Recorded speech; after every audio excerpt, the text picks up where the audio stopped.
Sabe aqueles primeiros números que a gente aprende na vida?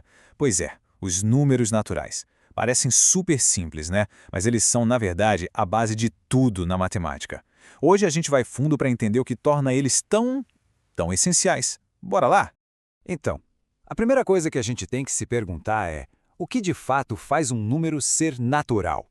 Pensa bem, será que eles já estavam aí na natureza só esperando a gente encontrar? Ou foi tudo uma invenção da nossa cabeça? Essa pergunta é o que vai guiar a nossa conversa. E para não se perder, aqui está o nosso roteiro. A gente começa pela origem do nome, depois define direitinho o que é esse conjunto, aí a gente vê as regras do jogo, os diferentes tipos de números naturais, e para fechar com chave de ouro, uma das ideias mais incríveis da matemática, o teorema fundamental da aritmética. Beleza, para começar a responder aquela nossa pergunta, vamos dar uma olhada na palavra em si. Afinal, o que tem por trás desse nome natural? A pista está lá no latim. Naturalis quer dizer pertencente à natureza. E faz todo sentido, né? Os números naturais surgiram da necessidade mais básica que a gente tinha, contar as coisas no mundo. Uma fruta, 2 pedras, 3 pessoas. É literalmente a matemática que nasceu para contar o que a gente vê. Ok, a intuição a gente já pegou. Mas como é que a matemática pega essa ideia simples de contar coisas e transforma num sistema formal, com regras e tudo mais? Olha só que genial o que o grande Euclides de Alexandria falou uma vez. Um número é uma quantidade composta de unidades. É de uma simplicidade incrível. Quer dizer, antes de qualquer coisa, a gente precisa concordar no que é a tal da unidade. A partir daí, todo o resto é só ir juntando mais unidades. E isso já nos joga num debate clássico da matemática. E o zero, ele é natural ou não? A resposta é, bom, depende de para quem se pergunta. O conjunto n, aquele n normal, geralmente inclui o zero, sabe? Para representar o nada, a ausência.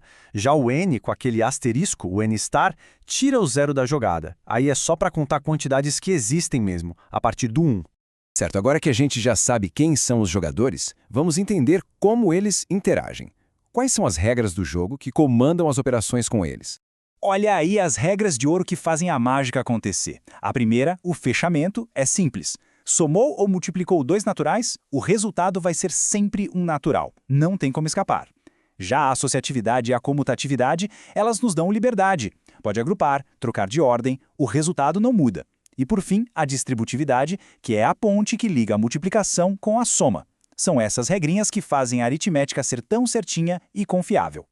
Beleza, regras entendidas. Agora vamos conhecer melhor os participantes desse universo, porque dentro do conjunto dos naturais tem umas turmas bem especiais.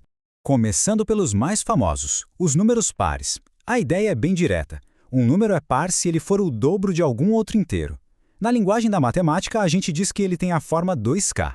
E olha como é fácil de ver. Se esse k for, sei lá, 3, então 2 vezes k dá 6.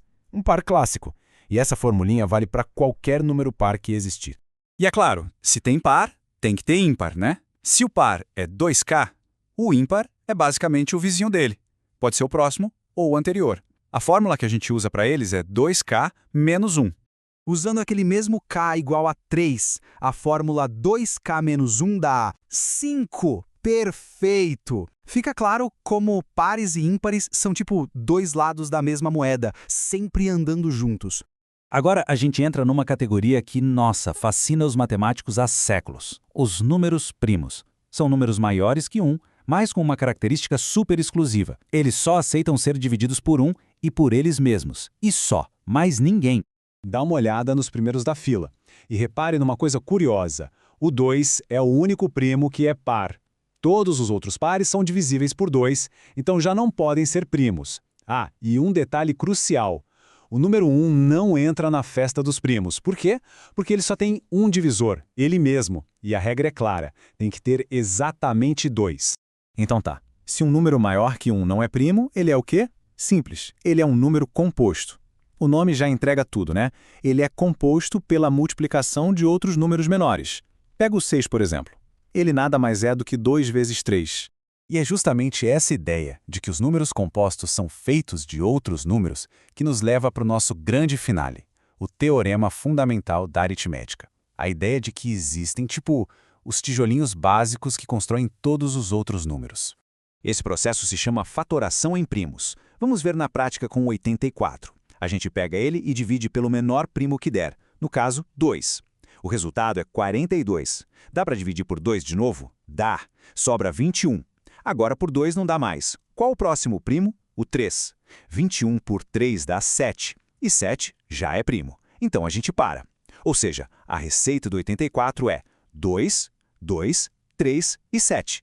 E aqui vem a grande sacada. O teorema fundamental da aritmética garante que todo número natural maior que 1, ou ele já é primo, ou ele pode ser escrito como uma multiplicação de primos de um jeito único. Não importa a ordem que se faça a conta, não importa o caminho, no final a gente sempre vai chegar na mesma combinação de fatores primos. Então, para a gente fechar, fica essa reflexão. Se todo número é, no fundo, um produto único de primos, será que isso não transforma os números primos nos átomos da matemática? Aquelas pecinhas fundamentais, indivisíveis, que constroem todo o resto? É uma ideia bem poderosa, não acha?